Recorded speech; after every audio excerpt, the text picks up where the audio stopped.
Good evening, and welcome to the United States Holocaust Memorial Museum. My name is Josh Bolton, and I'm a longtime member of this great institution's governing board.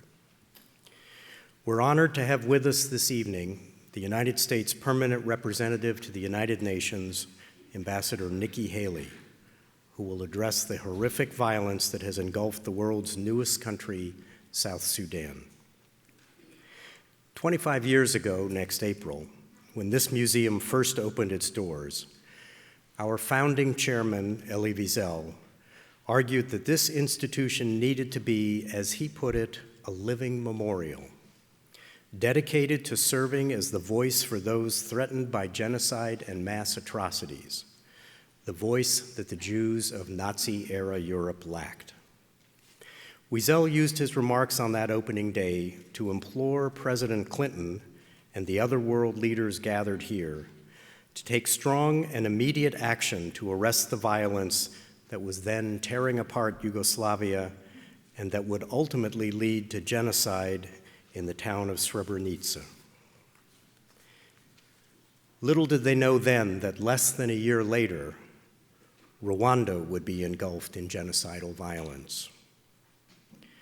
A decade later, President George W. Bush stood at this very podium to acknowledge a genocide unfolding in the Darfur region of Sudan and pledging a more robust U.S. response to meet the cries of so many Americans to save Darfur. President Barack Obama also came to this museum to make the case that preventing genocide is not only a moral imperative, but also in the national security interests of the United States. Like Wiesel, each of those leaders came to recognize that genocide is not a historic relic preserved for study in museums like this. The threat of genocide is sadly very much alive today.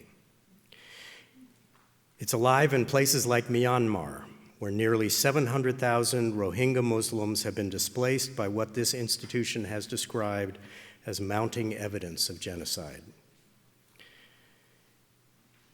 It's very much alive in the plains of Iraq, where remnants of the Islamic State continue to threaten the very existence of Yazidi and other religious minorities. Perhaps nowhere in the world today is the threat of genocide as acute as in South Sudan.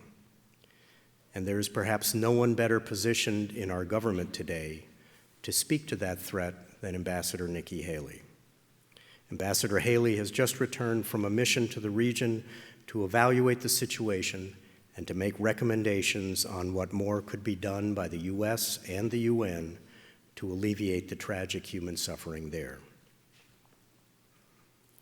Ambassador Haley is a native of South Carolina, where she won election as governor in 2010 and re-election in 2014.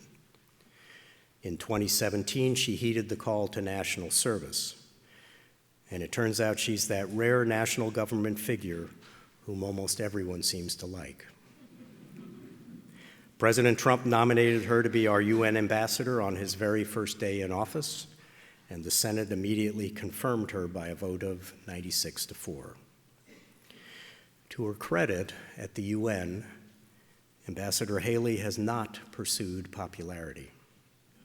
Instead, she's been a tireless advocate for the rights of minorities, and one of the strongest voices in the world promoting the ideals that define the work of this institution, confronting hate, preventing genocide, and promoting human dignity. At this moment, we know it is not enough for people to learn about the history and ask, what would I have done?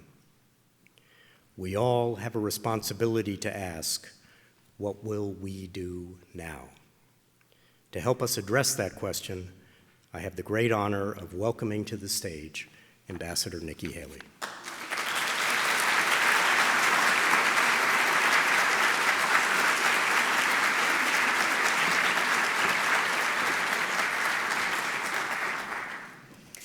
Thank you very much, Josh, for that kind introduction, and good evening to everyone. I'm honored to be here on this amazing night at this institution that is so much more than a museum. In working to prevent genocide, the Simon-Skjodt Center realizes Elie Wiesel's vision of the Holocaust Memorial Museum as a living memorial, a place where we don't just remember, we learn. I am also honored to be in the company of both Holocaust survivors and members of the South Sudanese refugee and immigrant community tonight, and I thank you all for being here.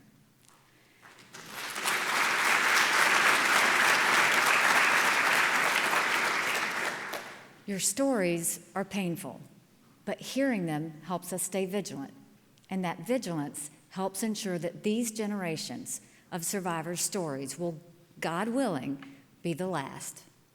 In June of this year, I traveled to Israel for the first time. It was an incredible trip for so many reasons. One of the highlights was visiting Israel's Holocaust Museum, Yad Vashem. It was truly a moving experience. As some of you might know, foreign officials are given the honor of laying a wreath when they visit Yad Vashem. Part of the ceremony is to choose a short phrase to inscribe on the wreath. Many people choose the phrase, "never again," which is entirely appropriate. I chose to use a quote by Elie Wiesel from his speech accepting the Nobel Prize in 1986. Quote, "We must always take sides," he said. And that's what I had inscribed on the wreath I laid. We must always take sides. Wiesel was talking about the need to stand up and to speak out against suffering and evil. Neutrality helps the oppressor, never the victim, he said. Silence encourages the tormentor, never the tormented. Later, I wrote in the Yad Vashem guest book about why I chose that particular quote. Wiesel's words apply to us all, but they carry a special weight for the men and women who lead us. I wrote, "There is a lesson here. Leadership is not about power. Leadership is the acknowledgement and value of human dignity." These are words I've tried to live by at the United Nations. It's not always easy. So many words are used by so many at the UN to avoid taking sides. But for me, leadership is taking a stand. It means never forgetting that there is good and evil in the world. It means being crystal clear that you stand on the side of good. What this means in practice is more complex. Taking a side doesn't mean America can solve every problem in the world. Plainly, we can't. It also doesn't mean we must go to war to stop every dictator and address every injustice. We can't do that either. But it does mean we must act where we can and when we can on behalf of freedom and human rights. Sometimes that does mean using our military. We did that very appropriately and very effectively in April after the Syrian regime used chemical weapons against its own people. Sometimes it means using economic sanctions. We have done that recently against the growing dictatorship in Venezuela. Sometimes it means invigorating our diplomatic coalitions. We have done that in unprecedented ways at the United Nations this year against the brutal and dangerous regime in North Korea. And sometimes it means using the power of our voice and speaking out, as we are doing against the barbaric attacks on ethnic and religious minorities in Burma. Our actions will take different forms, depending on the circumstances. But we must act. We must never be silent when it comes to the fundamental human rights. We must never waver when it comes to atrocities and genocide. We must always take sides. We'd like to think we live in more civilized times than the ones Elie Wiesel spent his life remembering. We'd like to think we have learned from his life's work. That's what came to my mind when I traveled to Central and Eastern Africa just 3 weeks ago. President Trump asked me to visit the region out of a growing sense of alarm. This is a region that suffers far more from the acts of man than from the acts of God. South Sudan, in particular, is a tragic case of shattered dreams and unrealized potential. It is the youngest country in the world, but the promise of its hard-fought independence is slipping away. The government is engaged in a brutal, protracted military campaign against a fragmented opposition. The divisions are tribal. Both sides are responsible for atrocities against civilians. But the government is primarily responsible for ethnically based killings and for deliberately blocking the delivery of humanitarian assistance to suffering people. The realities of the South Sudan crisis are difficult to truly comprehend.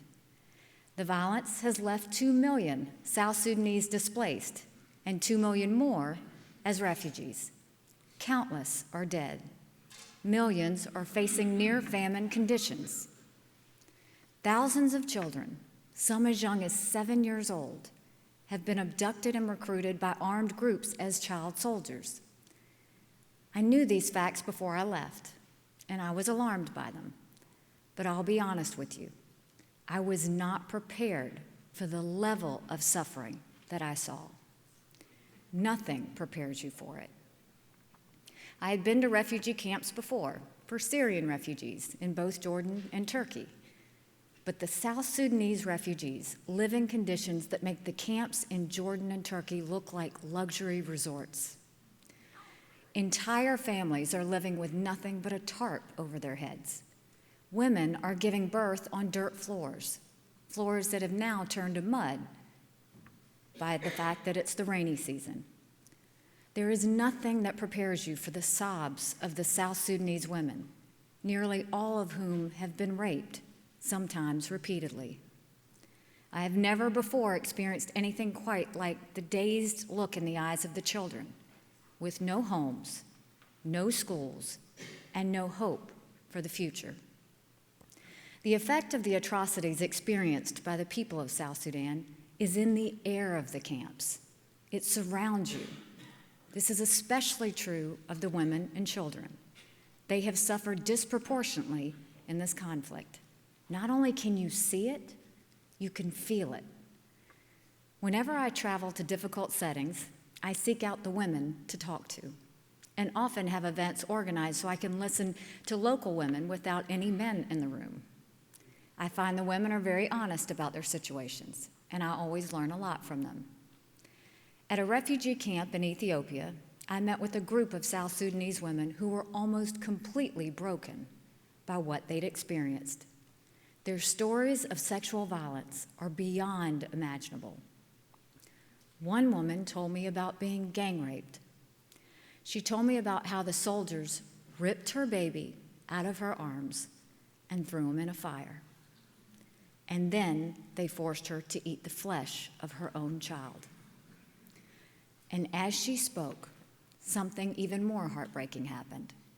All of the 100+ women in that stifling building began to relive their own horror. Their pain and anguish was catching. Soon all the women in the room were either crying or exchanging knowing glances that showed that they too had experienced the same sort of barbaric mistreatment. A meeting that started out with me in a chair listening ended up with me on the ground, hugging a sobbing woman who had experienced the kind of pain that no human being should ever experience.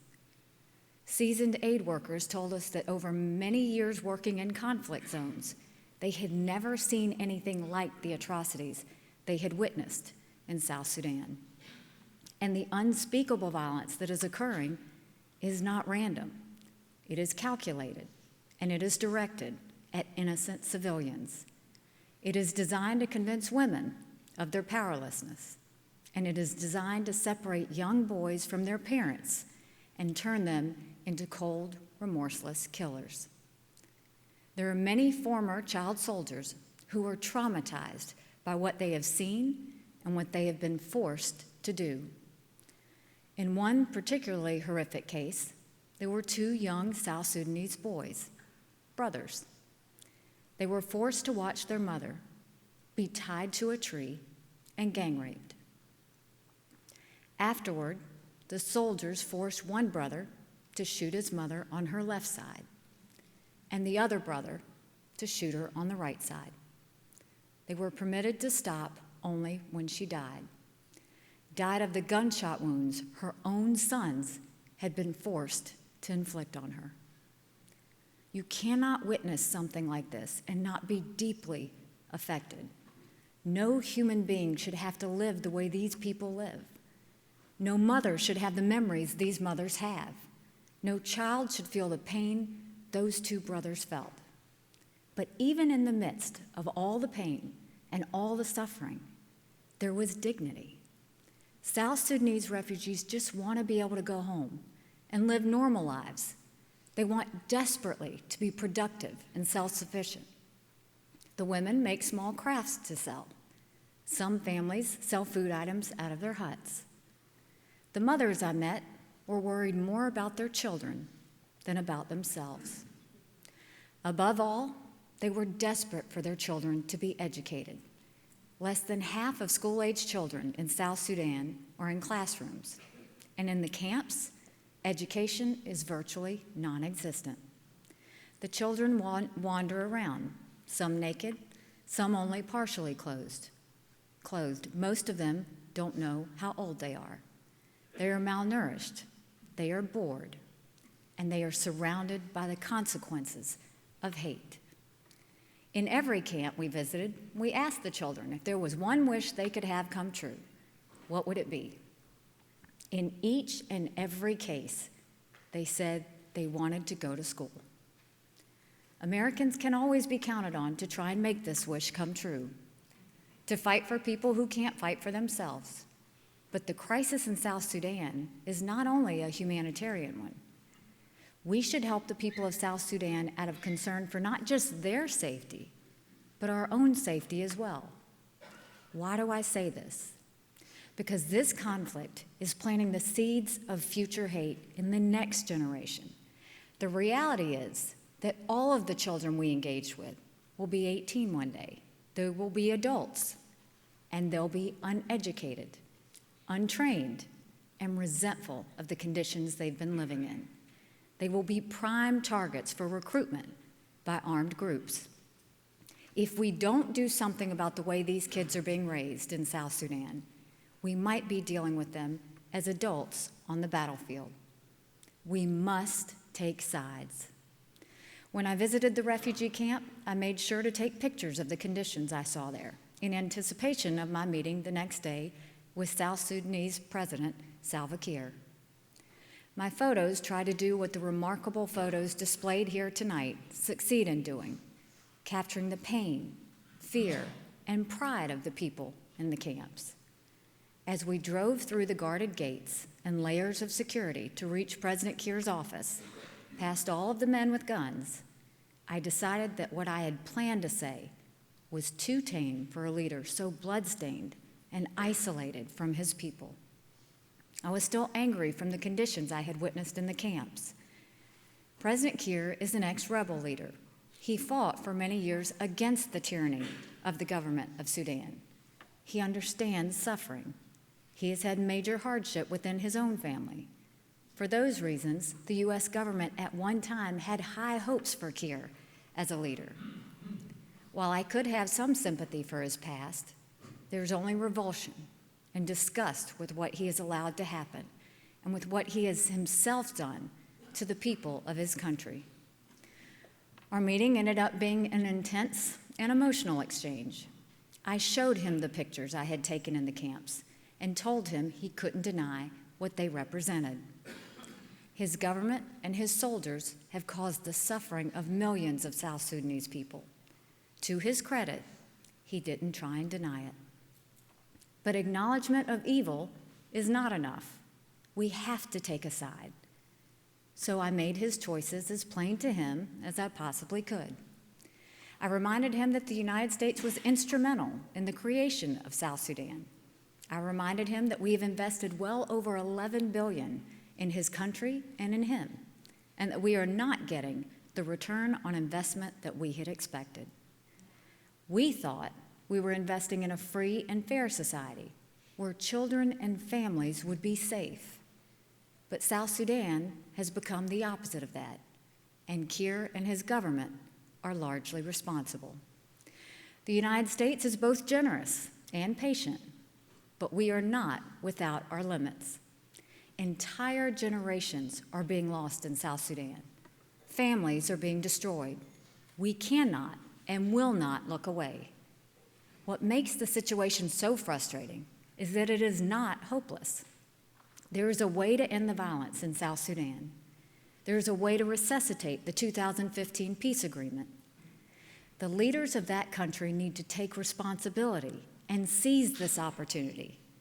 The United States will continue to do all we can to support the South Sudanese people, particularly those in the greatest need.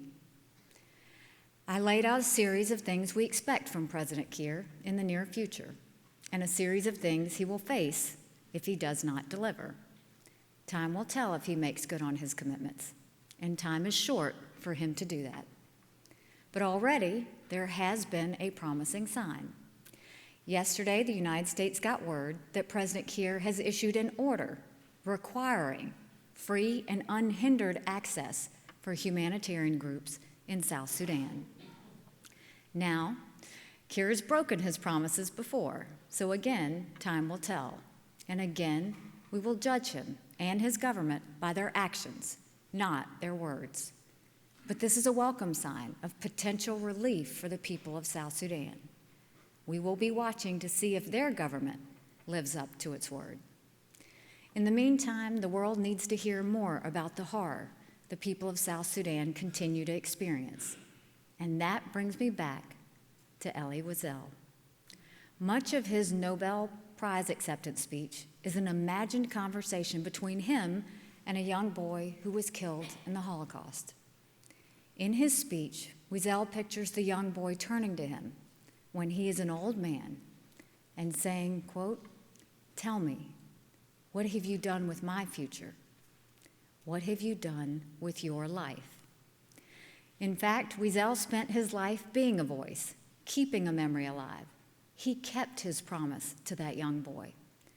All of us who are dedicated to protecting and respecting human dignity have much work left to do if we're going to keep our promise. I think of the children I met in those camps, and I think about what we're doing for their future.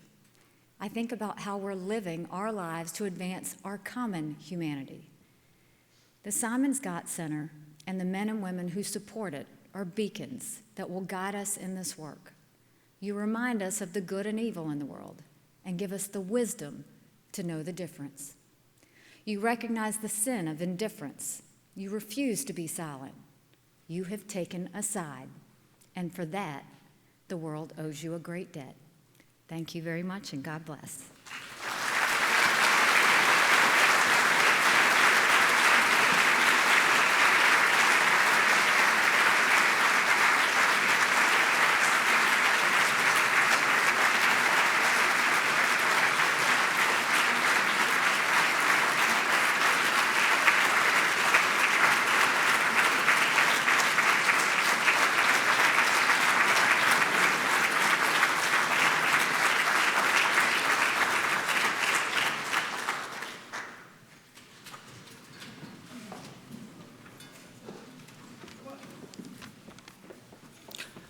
Good evening. My name is Deborah Ratner Salzberg, and I am here with my dear friend, Michael Gelman.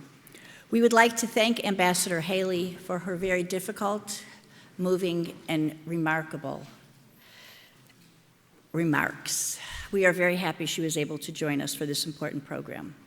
We are here in part because we are chairing the 25th anniversary of this museum, the 25th anniversary events for this museum next April.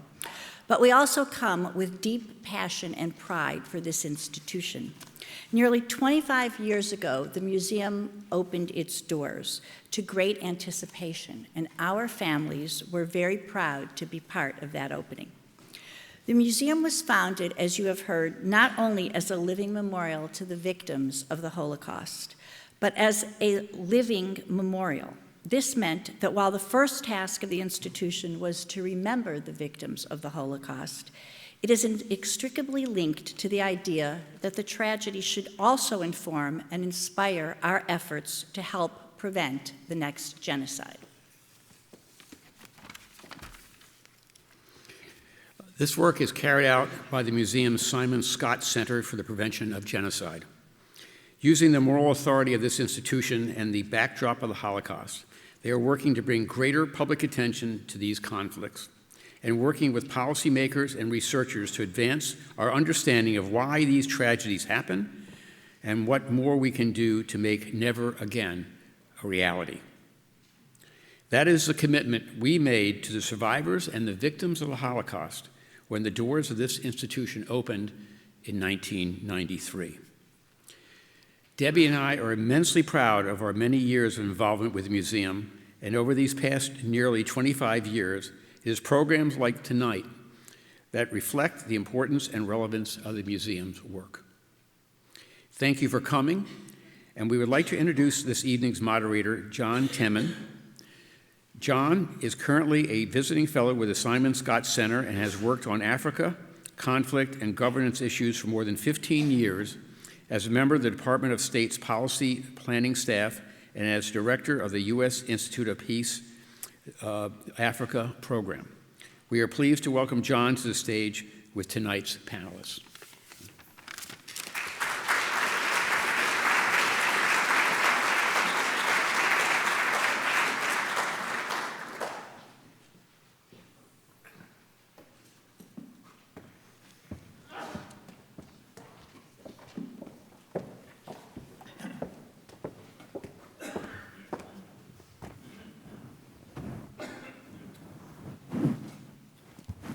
Good evening. Thank you very much for coming. Thank you to Ambassador Haley for some very moving remarks, and thank you for that introduction.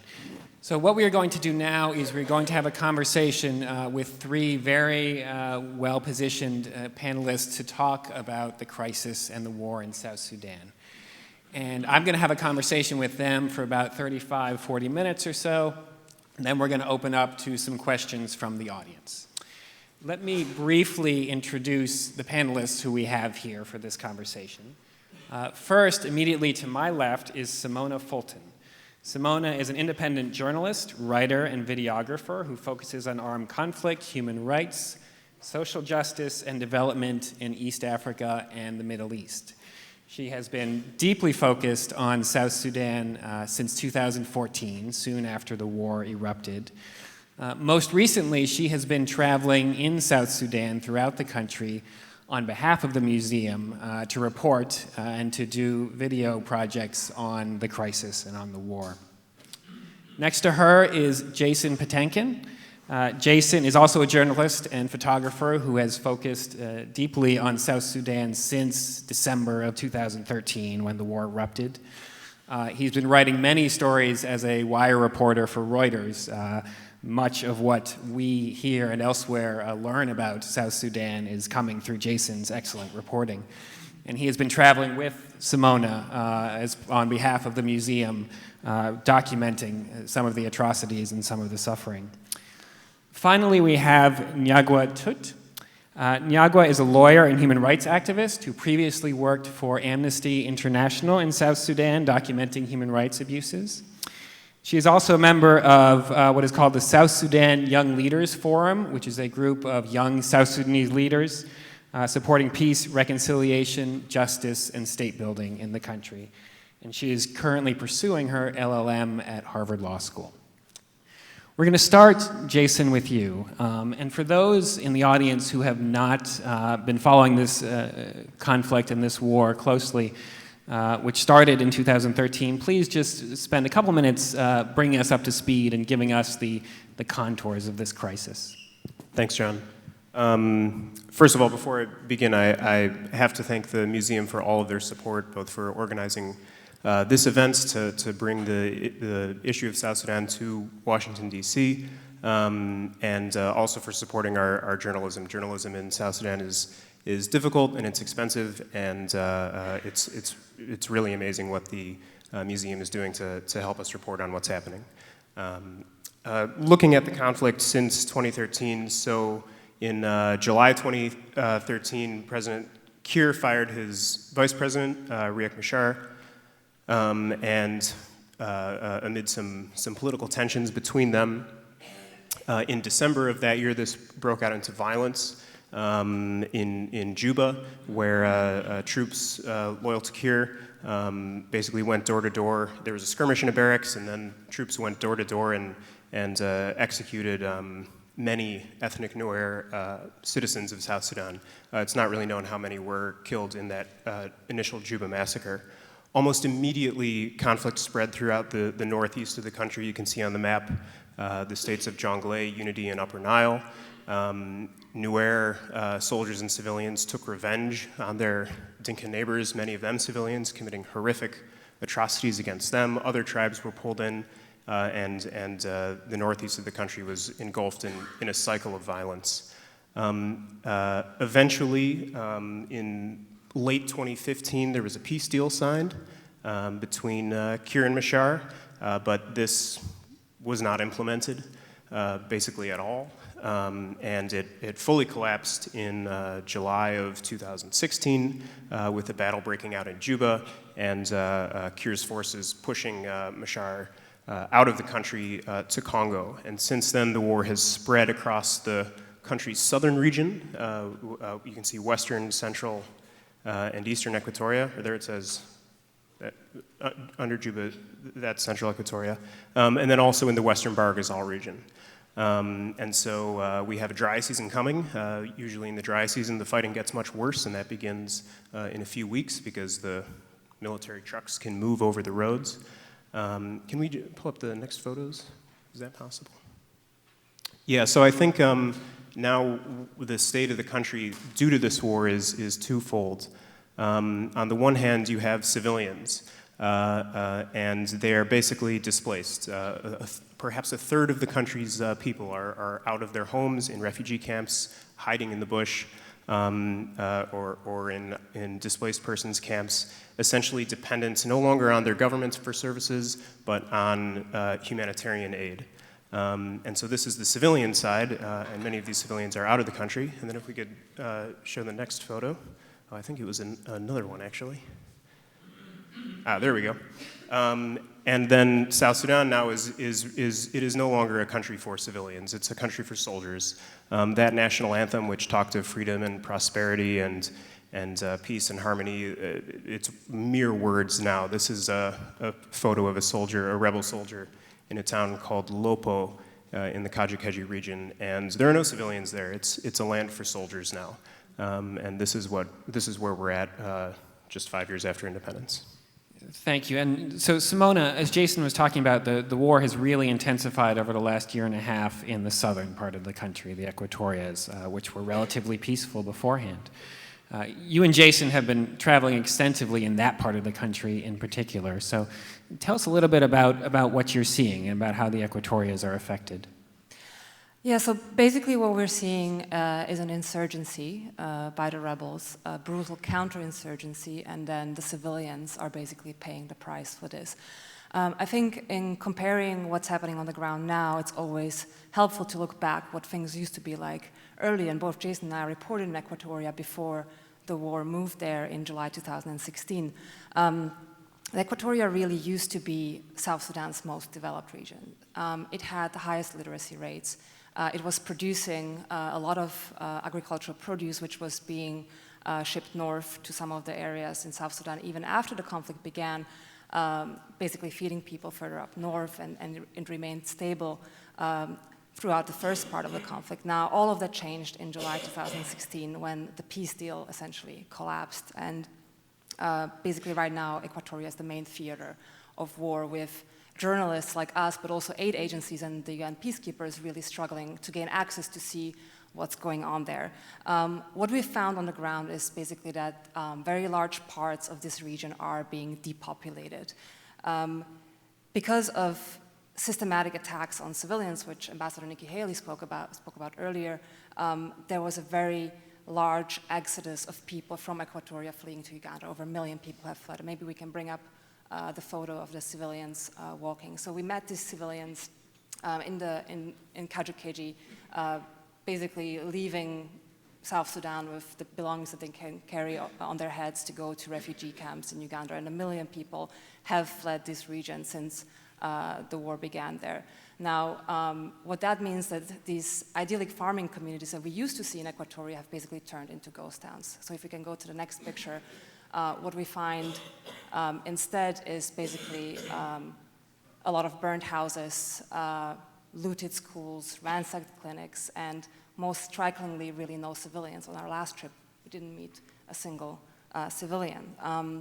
For the most part, people are fleeing attacks by the government soldiers who are basically trying to flush out the rebels from these areas and are attacking civilians who they think are sympathetic to the rebels. And even though the government has the greater firepower, they're not quite able to do that because of the terrain of South Sudan. And we can move to the next picture to see what that looks like. So basically, these are the rebels that we were embedded with during our last trip, and you can see they're moving around through the bush, through this really tall elephant grass. It's impossible for the government to bring tanks here to flush them out. So this means that they can continue forever, even though they don't have guns, to hide in the bush and continue this low-level insurgency. So basically, that means that a military solution to the conflict is extremely unlikely. Yeah, thank you. And Nyagoah, this conflict has been going on for almost 4 years now, and as we're talking about, it's changed in many ways over that time. How are South Sudanese citizens adapting to this conflict, and what kind of strategies are they using to protect themselves amidst the violence? Right. I think, as may have been highlighted by Ambassador Nikki Haley and Jason and Simona very rightly, what has been happening over the last couple of years has been a series of mass killings, sexual violence, recruitment of child soldiers, torture, killings, all this happening while civilians being directly targeted by government soldiers primarily, and also opposition soldiers. But you will have seen that in the course of these 4 years, where the conflict is being fought has changed. So when it began in the Upper Nile region, now it has moved to Upper Nile. Now it has moved to the Equatorias. So when the government carried out an insurgency campaign in 2015, and Jason also covered this very extensively in Unity State, the government was employing a scorched earth policy, whereby they were actually burning down the products and the produce of civilians. They were actively raiding cattle and the goods of civilians. And this was the reward that government militia and people aligned with the government were being given as a reward. And also there were aspects of sexual slavery, where young girls as young as 8 years old were being taken as sexual slaves by government soldiers and allied militia. So when you think about it on the surface, there's really no way to adapt to this kind of situation. So in Unity State at the time, civilians were having to hide in swamps. And at that time, people would even have to feed on water lilies to survive, basically foraging leaves and cooking leaves in order for them to survive. Women who would wait for days carrying their children on their backs. And as highlighted before as well, you have civilians in the Equatorial region. In March, I spoke in refugee camps in northern Uganda. I spoke to civilians fleeing areas in the Equatorias, and a lot of them will speak about how government soldiers also took their produce and also burnt down their granaries and whatever they had. So you have civilians who were previously self-reliant and now are having to rely on the humanitarian agencies. And even in the refugee settlements themselves, there is, because of the shortage of financial assistance, there's shortage of food, water, medical services and what have you. But ultimately, all these 4 years and even before that, the resilience of the people of South Sudan really, really comes through. I think it's important to note some of the shocking statistics here. Approximately 2 million people displaced within the country, perhaps another 2 million or more who have been forced to flee as refugees across the border. In a country of maybe 12 million, it's more than a third of the country that has now been displaced. And so all three of you are talking about civilians being directly targeted by government forces and also by opposition forces. What is the strategy there for those forces to be targeting civilians in particular? How does that work to their advantage?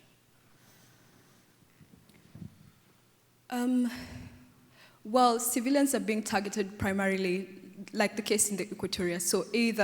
So political allegiance is assigned to civilians because of, one, their ethnicity. So assumed political allegiance because of ethnicity.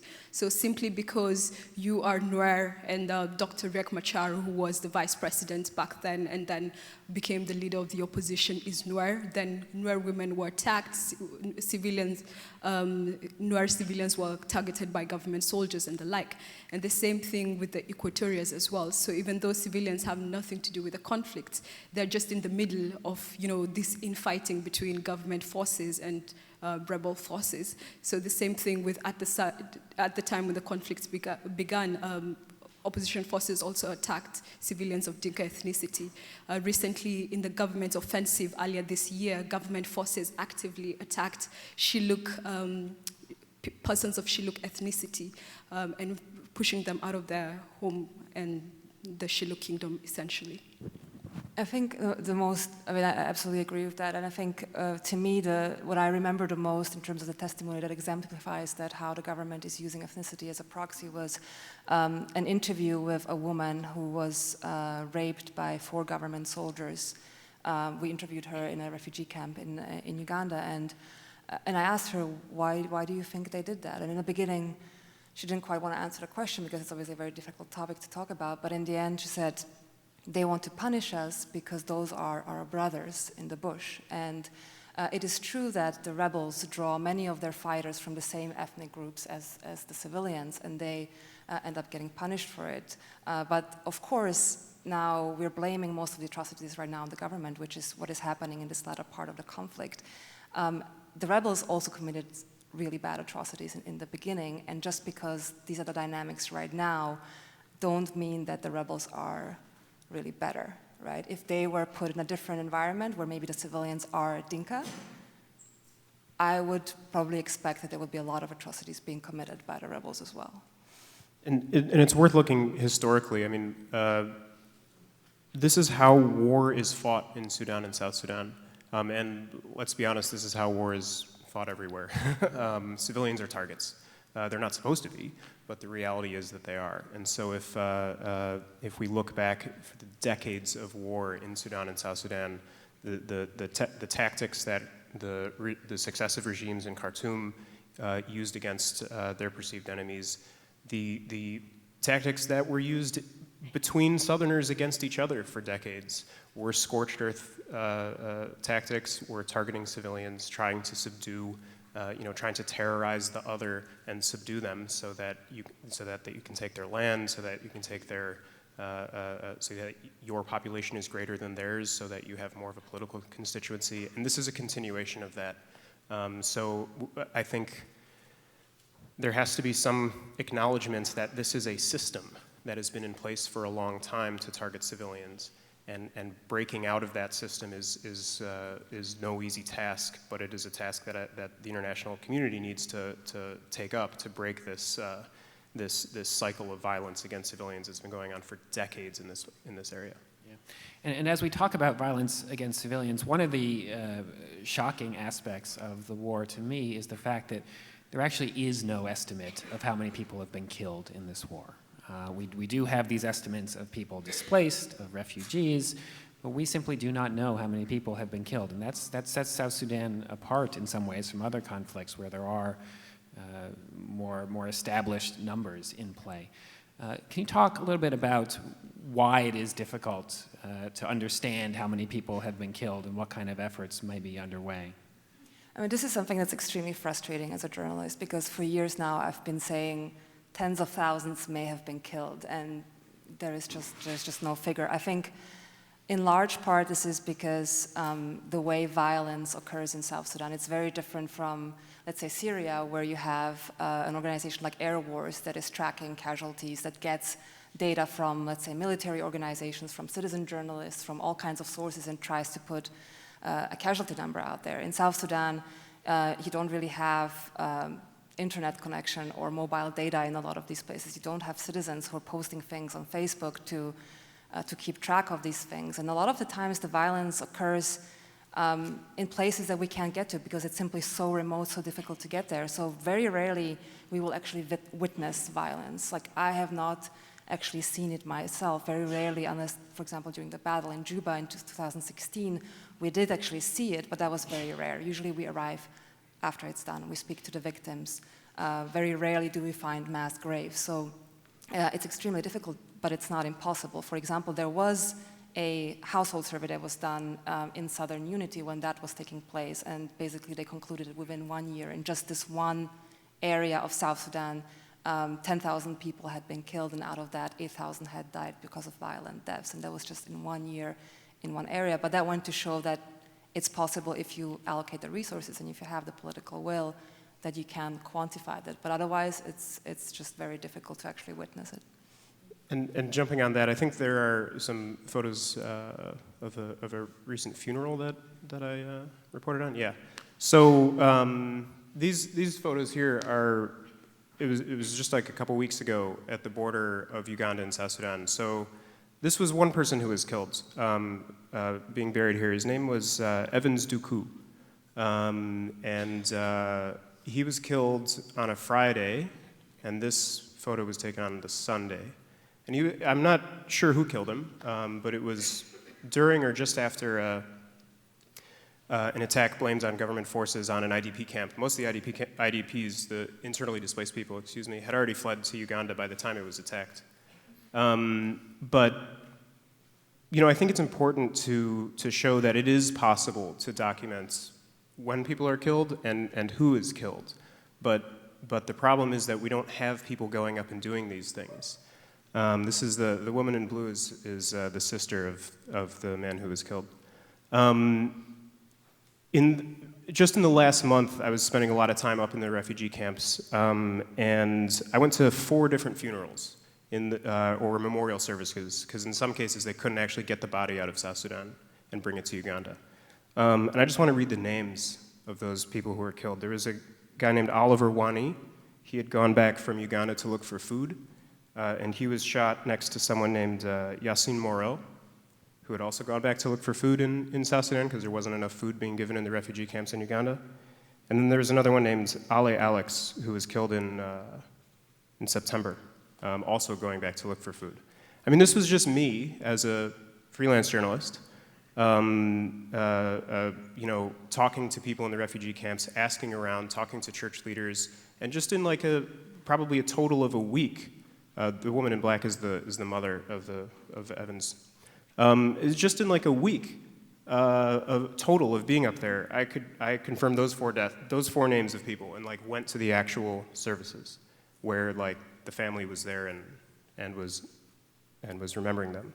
And there are many more names, but the problem is like we have decided not to count the dead. We have decided not to do this. It's a few journalists who go up here and there and find some names and confirm an incident or a human rights organization. But collectively, the UN made a decision to not count the dead. The UN could have done that. In Yemen, I believe UN OCHA counts the dead. But in South Sudan, they don't. That's a decision that was made. I'm sure you've seen Human Rights Watch going to Bangladesh and documenting atrocities against the Muslims in Myanmar. And the Human Rights Watch sent their emergency team, some famous people who are big on social media, and they're tweeting away as they should be doing.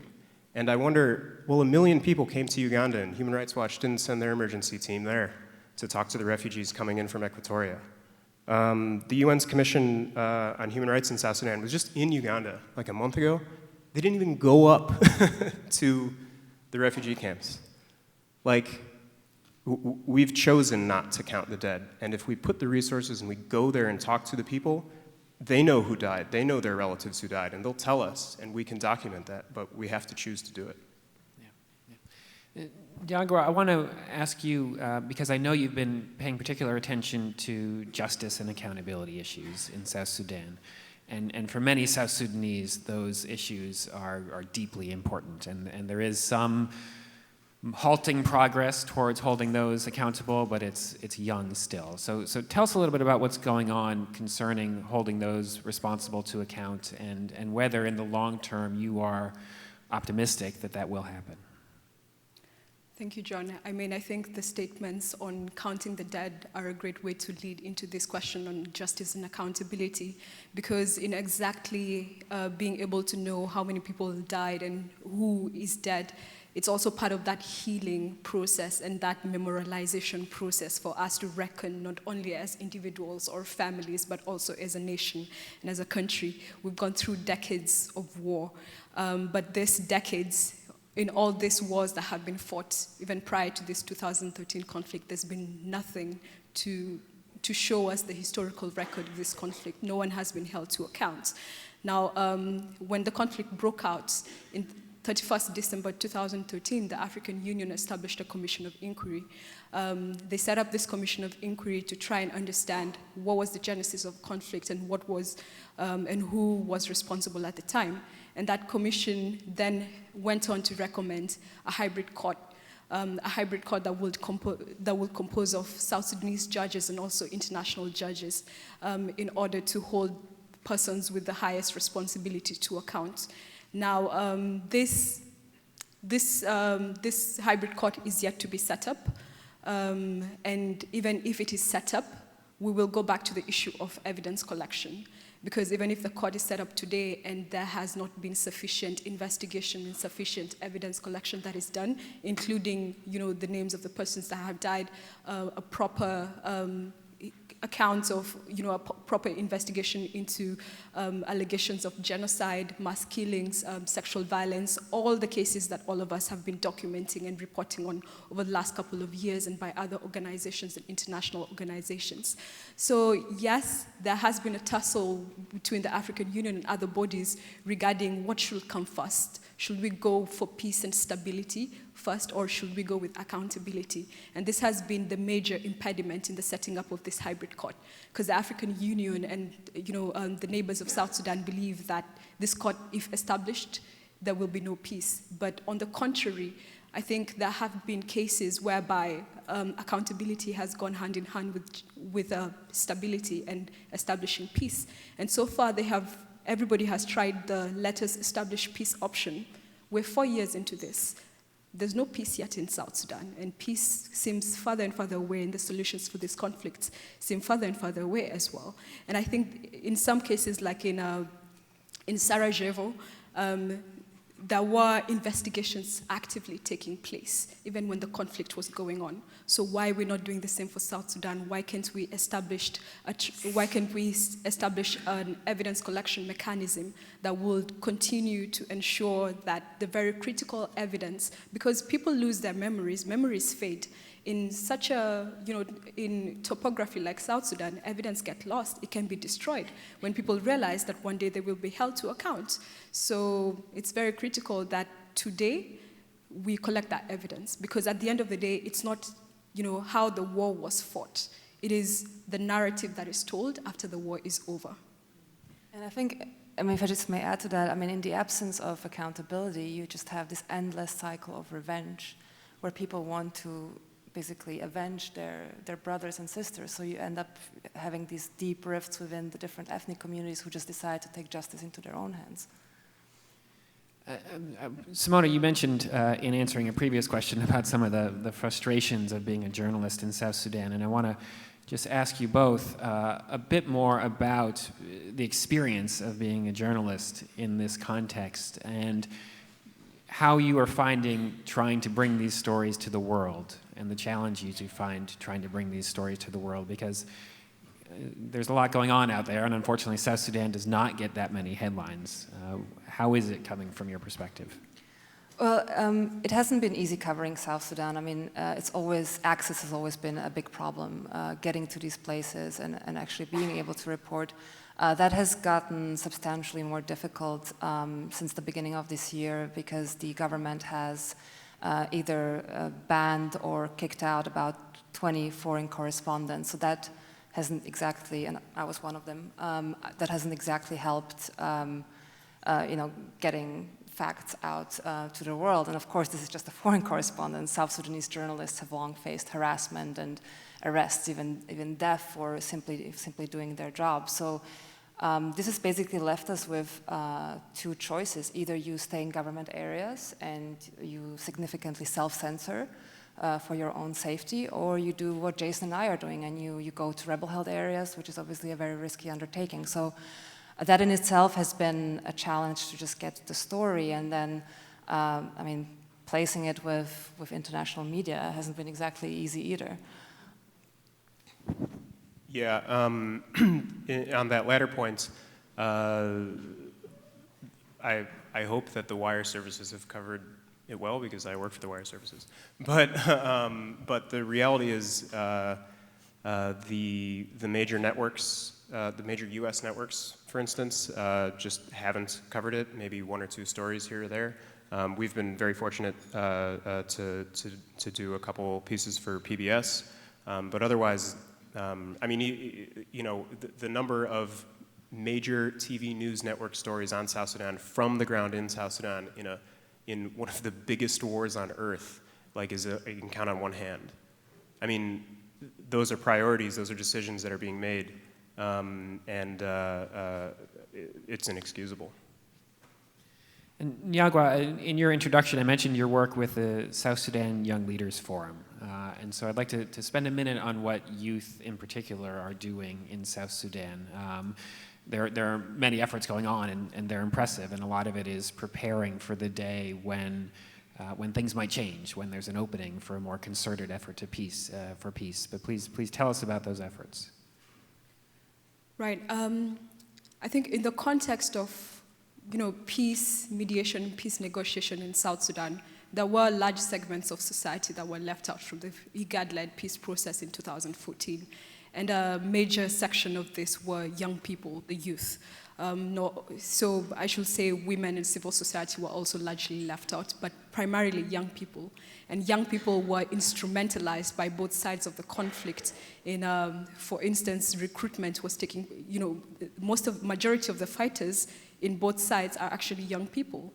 So this initiative, South Sudan Young Leaders Forum, and others like Anna Taban and the South Sudan We Want campaign and the Defy Hate Now campaign, all of these movements, all of these groups are led by young people with precisely what you say, creating that bubbling under, stirring up the cauldron to show that we are exhausted of these elite-driven processes that only cater to the 1% that control the country. Yet the majority, over 60% of the population in South Sudan are young people. Yet their needs are not addressed, and these are their futures. This is my future that is being plundered. This is my life that is being jeopardized, and the life of my nephew that's like 1 year old. So it's very essential that young people, the youth, are part of this. These efforts to bring accountability, to bring peace, to establish a functioning and viable state. All this is being done with the hope that, that among us there can be a Moses to lead us across the Red Sea, or that, among us, one person can be able to lead South Sudan from this horrible, horrendous situation that we're in today to a different future. There's one famous painting now that has been painted by one of the painters of Anna Taban. I wish it was among our collection. It's one that shows South Sudan in its current state, conflict and everything, a country that is burning, a country that is crying on its knees, and then, its civilians then rolling the canvas, transitioning to a peaceful, just, and prosperous society. Because that is what we all want to work towards. And that is primarily what young people and a lot of us want at the end of the day for the country. Thank you. Another question, I think you'll probably all have some opinions, and then we're soon going to go to the audience for some questions. We've talked about how there are many sides to blame in this war. We heard from Ambassador Haley a lot of strong critique of the government in particular. So I'm wondering, from each of your perspectives, when you think about apportioning responsibility for this crisis, when you think about who needs to be held to account if and when the accountability efforts to come to fruition, how do you think about that? How do you think about ultimately where so much of the responsibility lies for this crisis?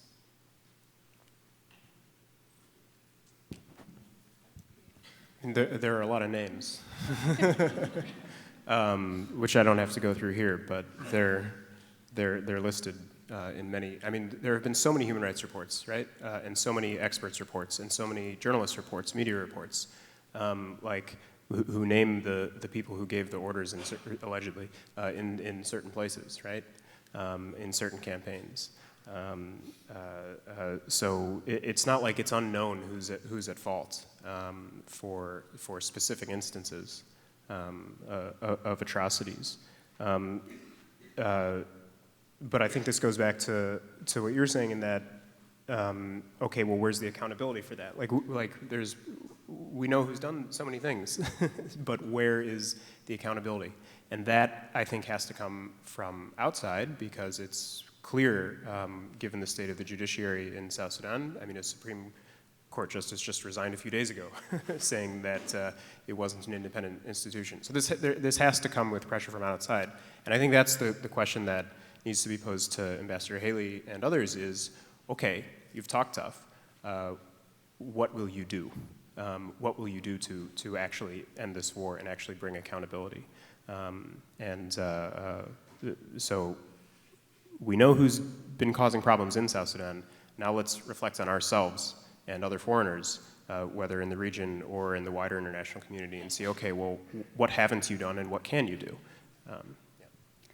I think when it comes to accountability, there are very many options on the table, sincerely. And I think it's just about the political will to kickstart these efforts. Because a lot of the names that are circulating around and that have been mentioned include, persons that have dual nationality in some countries, like the US, the UK, Australia, all these countries that have, political will and power to actually ensure to exercise universal jurisdiction, not only for criminal liability for mass atrocities in the country, but also for economic crimes in the country. So I think it's a matter of somebody, taking charge in some of these governments, or people taking charge in these governments and investigating some of these names and saying, okay, here's universal jurisdiction, because you can be held accountable anywhere in the world for crimes that, are against customary international law. I mean, I thought it was interesting that Ambassador Haley said that you have to take sides, because that's something that we haven't seen very, of course the human rights reports and all of that, they do clearly attribute blame, but in general there has been kind of a very vague language surrounding the atrocities in South Sudan, where especially the aid community, in some kind of effort to maintain neutrality, but it just says, civilians have been killed by armed men. Well, we know who they are, let's name them.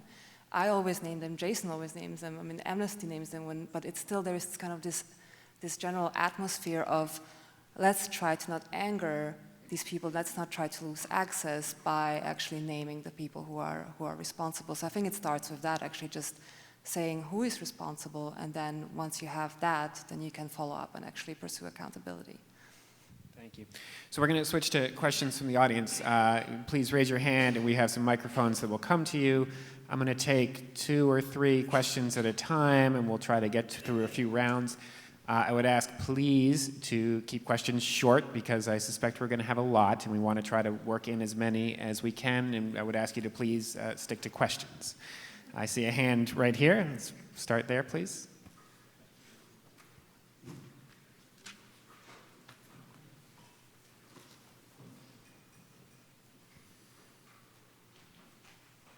Thank you. Hello?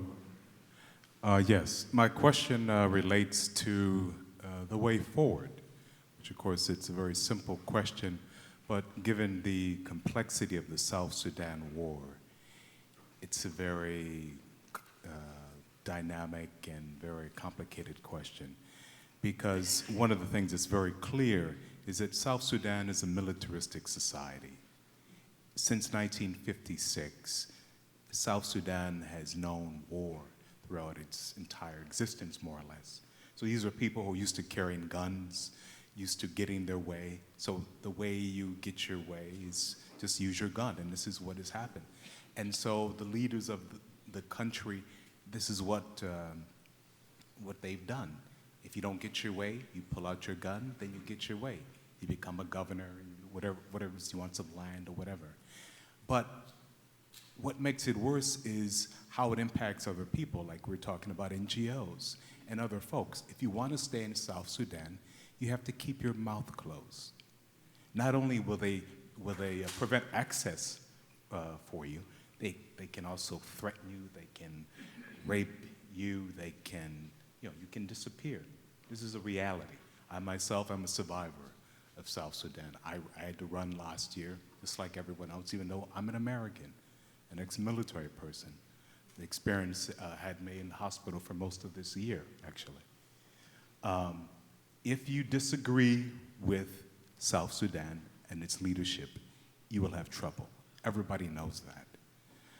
So given that, and given that South Sudan has been using various weapons, sexual assault, food as a weapon of war, you name it, how, you cannot just say, please stop.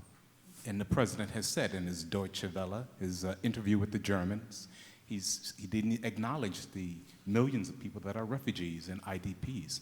I've lived in an IDP camp, and let me tell you, if I hadn't left in half a year, I would have died, because it's a traumatic experience. I don't know how people stay in it for a year or two. So given these realities, how can we force something, the situation to move in a positive direction? That's the question. Thank you. We have another question in the front here. Thank you so much. My name is Nathaniel Nyok. I am a Sudanese activist here in Washington. I'm going to ask 2 questions. Sir, I'm going to ask you to keep it to one, I'm afraid, please, because we have a lot of people. Because I was going to ask the journalist, and then one for my sister Nyagoah. But if you say so, then... one, so we can just keep... Okay. I'm going to keep them short anyway. I'm not going to say a comment. Thank you. Well, to my sister Nyagoah, a lot of talking has been going on about South Sudan internationally, and regionally, and even continentally. But talking is not a policy. Now, as a member of the South Sudan Youth Forum, that's what it's called, Young Leaders Forum, you guys talk to leaders, you meet leaders from Africa and outside Africa. Now, what do you tell them as a policy to end the war? You are now having this opportunity in the US. If you have one specific policy recommendation for us to see peace in South Sudan, what would it be? And to the journalists, did you, I know you are talking, you are She's going to give you 2 recommendations, Okay. Basically, you don't go to Juba, but in the areas that you operate, I know rebels kill people on buses every day en route to Uganda and to Juba. What did they tell you is the reason for them killing the civilians on buses? Thank you. Thank you for those good questions. Nyagoah, do you want to start? Thank you. I have been corrupt. Thanks so much. So on the question about specific policy recommendations, you're right. For so many years, there's been a lot of talk, but very little action. And I think this is what has contributed to the conflict going on for so long. Because even where the international community says, we're going to do this if you don't do this, in the end, there are no consequences for the actors in place. So one of the policy recommendations is one. So up until the end of the administration of former President Obama, there was an office for the special envoy, and there was a special envoy for Sudan and South Sudan.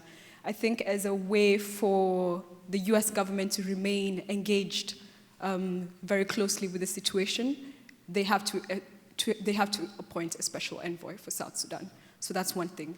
The second thing is right now there's a revitalization process that is being touted by IGAD as the next big thing in town. So this is because, one, primarily a national dialogue was proposed, but this national dialogue will not work if it is not, one, a genuine effort, and 2, there are all segments of society are not included. So this revitalization process, one of the recommendations that the Young Leaders Forum has been trying to make is that, one, the youth have to be a critical part of this process. We don't want another process where it's just the leaders, all this, when the peace agreement was signed, it was two parties that were signing. But then since last year, the opposition fractured. Right now in government, there's no proper opposition. It is the government speaking to itself, right? And then now we have about other armed groups. But we just don't want armed actors speaking to themselves and not forgetting that there are actually South Sudanese at the back of them. And this is where we all come in, where the young people come in, women leaders come in, faith-based organizations come in, where we have a people-to-people dialogue like we did in the Woundlit peace process. Otherwise, if it's just the same people, the same faces all over again, we're not going to achieve anything beyond the 2015 peace agreements. I'll answer the first question and you can answer the other question. This primacy of the gun that you talk about is a huge problem in South Sudan. I mean, basically people are accustomed to solving problems militarily. If they are in government and they don't like what's going on, they defect and go to the bush and fight it out. Now, the problem is that the international community has kind of nurtured this mentality the way peace negotiations have been structured, that you basically bring the parties to the table that are fighting. And I remember interviewing former Special Envoy Booth on this, and I asked him about that, and he was like, well, you have to silence the guns first. You have to first stop the fighting. This is why we invite the people who are fighting to the negotiating table. But I think it basically it rewards, first of all, that behavior of defecting to the bush, and also it excludes a lot of other actors from this what is supposed to be a democratic process, basically precluding alternative solutions. For example, in the case of the 2015 peace deal, which was signed between Salva Kiir and Riek Machar, everybody knew that these two men hated each other, that it was very unlikely that they could co-govern together. So I think there needs to be some kind of recognition on the part of IGAD and the international community that facilitate peace talks that there needs to be some kind of a different structure to not encourage this behavior. In terms of tools, there are plenty of tools available. I mean, the international community has barely used any, really. You have a wide range of options there is no arms embargo, for example, so you have unlimited weapons flows into South Sudan, and since the rebels get all of their weapons from the government, they also have a lot of supply. So that is one option. You do have targeting sanctions in place against certain individuals, but for example, the two leaders haven't been sanctioned to date. You could try to do a lot of things with aid conditionality, for example, by attaching strings to aid that is flowing into South Sudan. So there are plenty of tools, but I think the problem is that there hasn't really been a clear idea how to move forward after the collapse of the peace deal and what to really do, like what is the plan B? Everybody's kind of just plodding along the path of least resistance because nobody else knows what to do. Just to follow up on that, there are all these tools, as Simona mentioned, an arms embargo or sanctions, and I'm not advocating for any of these, but they are tools that have been floated by many people as possible solutions. And another one is for the UN. When I was at that funeral, a lot of people were saying, the rebels weren't able to protect us, the government is oppressing us, we need the UN to come and protect us, or we need the country to be administered for a short period of time by an outside entity. So there are lots of ideas that are being brought up. The problem seems to be, or a lot of tools being brought up, the problem seems to be that what would these tools be in furtherance of? What would the goal be? What is the goal of sanctioning people? So the U.S. sanctioned 3 people, a couple months ago. Three current and former government officials. What was the goal of those sanctions? What are they actually meant to achieve? If there was to be an arms embargo, what would that achieve? And I don't think that question is answered. I don't think that we have a policy and a goal that we want that's clearly articulated. And so having an actual policy and having an actual goal is going to be quite necessary. On the question of the road attacks, so for those who don't know, there's been a lot of violence along roadways in the Equatorial region in the south, particularly along this road that connects Uganda to Juba. which is the capital. And so we actually embedded with rebels who are accused of these road attacks, where they shoot up a convoy, and there have been many instances where civilians have been reported killed. So Simona was the one doing the interview. I was behind the camera. But she asked very tough questions to the rebels, saying, you're accused of shooting up these buses or shooting up these convoys and killing civilians. And so the response that the rebels gave to this is they denied it, basically, and they accused the government of putting civilians as human shields in their vehicles, and basically using civilians as human shields. So then when they attack the government army convoy, there are civilians who die as well. Now, is that true? Do you buy that? I leave that up to you, whether you believe them or not. But that is the response that they gave us, if that helps. Thank you. I just want to make a quick note. There's been a couple references to EGAD, and those not steeped in the acronyms of this. This is the East African Regional Organization, which has been spearheading a lot of the negotiations that have been going on for several years now. We have time for probably just one final question. We've got a hand right here in the middle. So please, the microphone is coming down to you.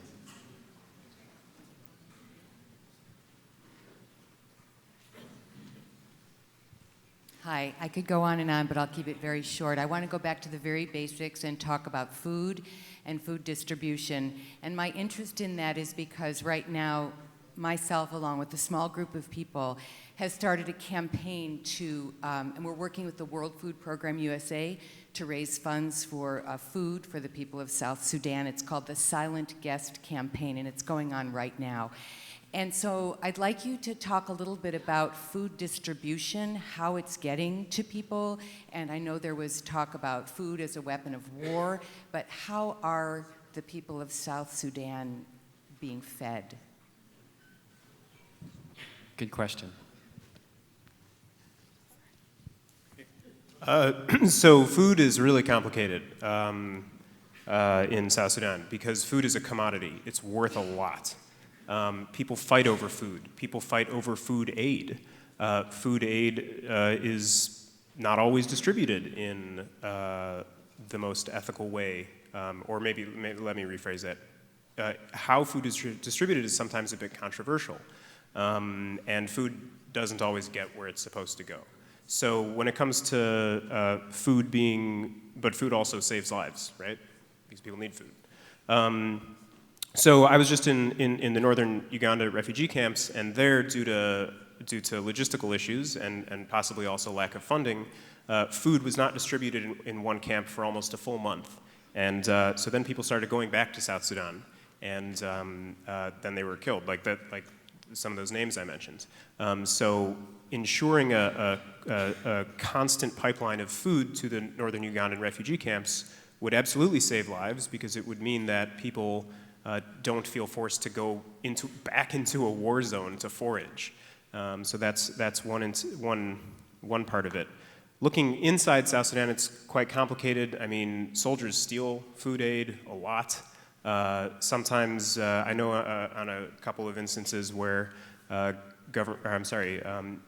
aid officials have just told me that sometimes they give food to a place where there are government soldiers so that they can freely give food to a rebel place where there are civilians, because a lot of civilians flee the government. I mean, so it's basically bribing and giving food to soldiers who are causing the hunger in order to get access to the civilians who are suffering from those very soldiers, which is obviously not a good situation. So food is so complicated. I'm glad I get to write about it and sometimes criticize it, but I'm glad I don't have to distribute it. Maybe just to add to that quickly, because you mentioned food as a weapon of war. Yes, it has been used like that. Basically, mostly the government, because it gets a greater say over who gets access where, has been systematically denying access of aid to areas that are held by rebels in an attempt to starve the population that supports the rebels. So that has been a systematic policy, and this is why Ambassador Haley earlier mentioned that President Kiir now said that they would grant humanitarian access, which of course is what happened, for example, when the famine was declared, but then it only lasts for a few months. So this is clearly a systematic problem where you're asking for permission to a warring party to access individuals who are starving. So maybe there needs to be just a different model of delivering aid where you don't depend on the permission of the warring parties to deliver it, because what has happened in Kajukeji, where we went, for example, is that there were several aid convoys that were supposed to come from Juba to feed about 20,000 IDPs that had taken shelter behind rebel lines.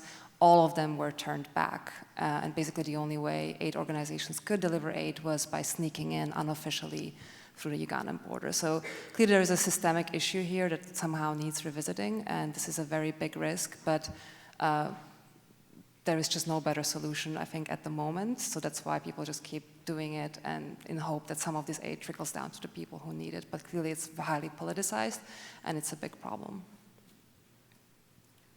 Okay, we have reached the end of our time for this panel.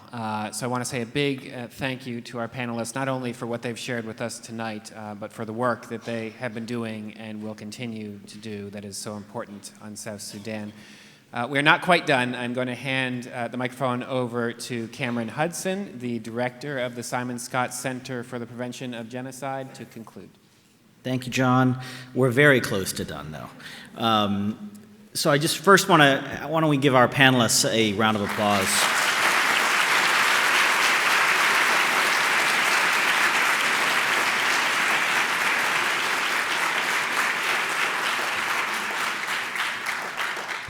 I just want to quickly thank the other participants this evening, Josh Bolton and our co-chairs, Deborah Ratner, Salzberg, and Michael Gelman, and also to Ambassador Haley for her very powerful call to action to all of us.